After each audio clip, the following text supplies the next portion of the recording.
Hi guys, and welcome to another video. In this one, we are gonna go through the entire history of Eurovision. As you have probably noticed lately, I haven't been uploading regularly the way I used to do it. That's because I kind of have some issues right now and my videos are getting blocked, but I also figured out what was the problem, so now I'm trying to avoid that problem, which means probably for a couple of days there will be no more reaction videos.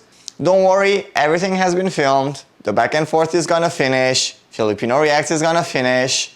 I filmed something new with other people, and also we filmed Eurovision 2015. So all those are filmed, including Guess That Act. I'm just waiting right now to clarify everything with getting my videos unblocked. But until I'm gonna do that, I figured out a good way of still making videos is not to use any of the EBU videos. So I thought, let's just go through the entire history of Eurovision and see probably all the drama that happened over the years. Now, because this is gonna be a really long video, obviously I'm gonna split it into parts per decade. So this first video is gonna be Eurovision in the 50s. If you guys think you would like this type of format and you want me to do more of this, please let me know. Leave a comment down below, subscribe, like, all those things. I always forget to mention this in all of my videos, but I am really appreciative when you guys do that. And now, without further ado, let's move on to Eurovision. The origins of Eurovision Song Contest stem initially from a desire to promote cooperation through cross-border television broadcasts between the European countries right after the end of World War II. This is the reason why European Broadcast Union, or as we know it today mostly as EBU, was founded in 1950. During a meeting in Monaco in 1955, members of European Broadcast Union discussed ideas about creating this contest that will go pan-European. This contest was supposed to be musical, and it took inspiration from Italy's Sanremo Music Festival. The word Eurovision was first used by a British journalist in 1951. And in 1956, as we all know, Eurovision Song Contest started. Originally, we had 7 countries competing: Belgium, France, Germany, Switzerland, Italy, Luxembourg, and the Netherlands. Each country was represented by 2 different songs. This was the first and only time when a country was represented by multiple songs. The songs were in between 3 and 3.5 minutes, although at this point the 3-minute rule was not yet created. 2 more countries were actually supposed to take part in this first edition, that was Austria and Denmark, but they failed to submit their songs before the deadline. If this sounds familiar, Russia 2020. This first show was presented in Italian by Longrin Filippello. He also is the only guy to host Eurovision as a solo male, and up until 2017, it was the only time when only male were included in presenting this. Every time up until 2017, at least one woman was involved in it. This first show in 1956 lasted around 1 hour and 40 minutes. Although it was mainly a radio show, still some cameras were in the room, and for those who had the TV, they could watch it. 2 member juries from every country actually traveled to Lugano to cast their votes, except for Luxembourg, who were unable to send juries. EBU conducted a secret voting, with a system allowing juries to vote for the songs from their own country too. Also, because the Luxembourg jurors were not there, Swiss jury voted on behalf of them. Now, if you put this head to head, you have Switzerland voting twice, and you're also allowed to vote for your own country. So, surprise, surprise, Switzerland won the first edition of Eurovision Song Contest. The first winning song, probably as you guys know, was Refrain, sang by Lys Assia. Obviously, after the show, a lot of claims were made that Switzerland won because of that faulty system of voting, and this system was never used ever again. Also, in the following years, all the votes are gonna be visible, nothing secret anymore, and the jurors are not allowed to vote for their own country anymore. This is how you learn from your own mistakes. While the show was indeed recorded and shown on TV back then, none of the copies actually survived except for one copy of Lys Assia singing her winning song. This is actually one of the only two shows that have not survived. the other one being 1964, which was actually destroyed in a fire, but we're gonna talk more about that in the future video. In 1957, the second show took part, and this was in Frankfurt, Germany, which made some people believe that probably Germany finished second in the first year, because, by the way, I forgot to tell you,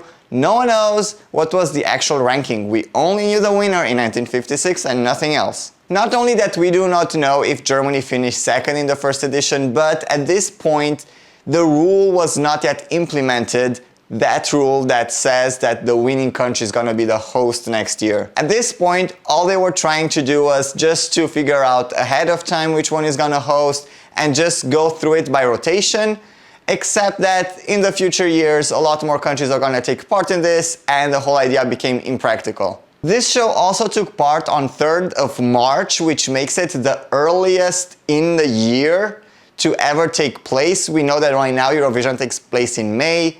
3rd of March was the earliest ever when a show took place. Like the first edition, this was also mainly a program meant for radio, but at this point, the number of televisions were obviously increasing. In this year, the Italian entry lasted 5 minutes and 9 seconds, and the UK entry lasted only 1 minute and 52 seconds. It was because of this Italian entry that the rule was created for all the songs to be a maximum of 3 minutes. We all know this at this point.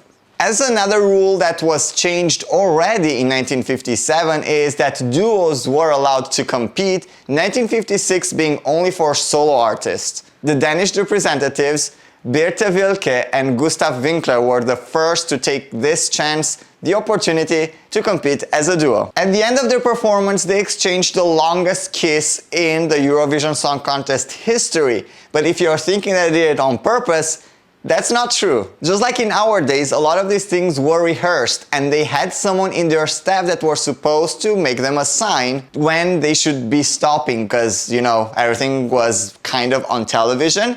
That person, though, forgot to make that sign and they kept kissing forever. This was also the first year when the juries were contacted by telephone. They did not have to travel to the country anymore. And also it was the first time when Netherlands won the contest. The winning song was Natal Stone, performed by Corey Broken.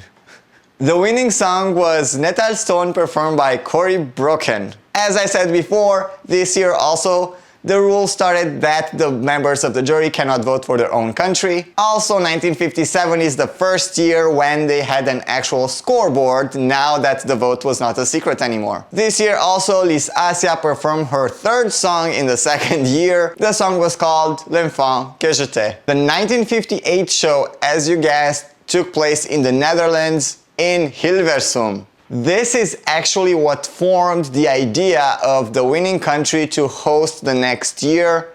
Up until then, as I told you, they were just trying to go by rotation. 10 countries participated in this contest. Sweden debuted this year. This is a country that will become very successful in Eurovision in the following years. But also United Kingdom decided to withdraw, although initially they were planning to submit a song. Together with 1956, these are the only 2 years when no song in English language was sang in Eurovision. And if you want to talk about staging, this year they decided to go wild and they actually included a podium where the singer was a bit higher from the ground level than the rest, so the cameras would film them upwards.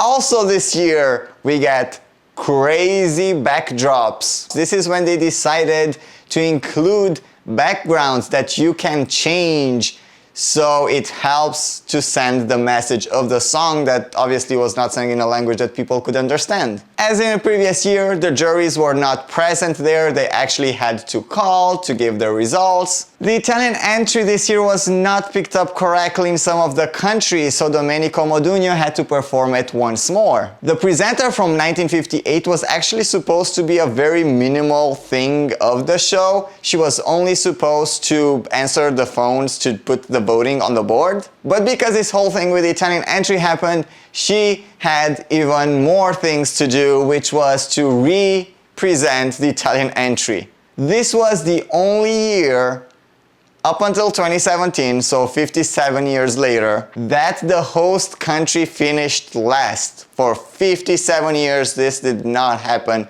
until Austria in 2015. But then again, Portugal in 2018 too. After the contest, the Italian entry, Nel blu dipinto di blu, became a worldwide hit. During the very first Grammy Awards that took place in Hollywood, the song that many people refer to as Volare received 2 awards. Record of the Year and Song of the Year. This is the only foreign language song to ever achieve this in the Grammys, and it's also the only song that has competed in Eurovision Song Contest and receive a Grammy. The song also became #1 in US Billboard charts, making it one of the most successful songs in Eurovision history. For the third and last time, Lis Asia returned with a song named Giorgio. Also, Cory Broken returned. She was trying to defend her title that she won in 1957. Unfortunately, she finished joined last. The winning song was the French song Do Mon Amour, sang by André Claveau. This was France's first victory in Eurovision, and André Claveau became the oldest winner in Eurovision at the age of 46 years and 76 days, a record that he held until 1990. And we're moving on to 1959, one of the more calmer years where not a lot of things happened. The show took place in Cannes, being obviously the first time that France hosted the show. 11 countries took place in the show this year, Monaco joining the group,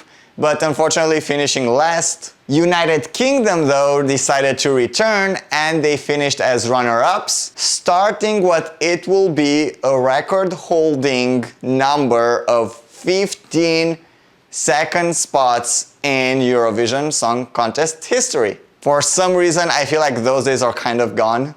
This year, Luxembourg decided not to participate. Something that happened this year, but never again or never before, is that not only the winning entry was performed twice, but top 3 was performed twice. The stage this year was simple, with a rotating backdrop that would show images from the respective countries. For example, Teddy Scholten performed in front of some windmills from Netherlands, and Birte Wilke, yes, the one with the very long kiss, performed in front of some Danish cottages. The winner in the end was Teddy Scholten with a song named Een Beetje, so that made Netherlands a winner again, and Netherlands became the first country to win more than one time Eurovision. And guys, these were all the interesting things that kind of happened in Eurovision in the 50s. Trust me, 60s, 70s, a lot of things are happening there, not even to mention the 90s, or all the craziness that happened in the 2000s and all the weird interviews that happened in the 2010s with all the contestants. I'm telling you guys, Eurovision is pure drama. Growing up in Romania, I always had the feeling that this Eurovision drama is just like a Romanian thing, and I always said, why can't we just stay calm and just like support our song? Then I realized this happens pretty much everywhere. If you guys like this format of a video, please let me know in the comments. Don't forget again to like, subscribe, this really helps. And I want to say a big thank you to all my Patreons. They are still my Patreons, even though I kind of missed a lot of deadlines uploading videos. It really does not depend on me. I promise you guys I have all the videos ready, I just cannot upload them. Stay safe guys, and I hope to see you in part 2 of this extremely long story that is Eurovision Song Contest. We are gonna be handling the 1960s. Thanks for watching!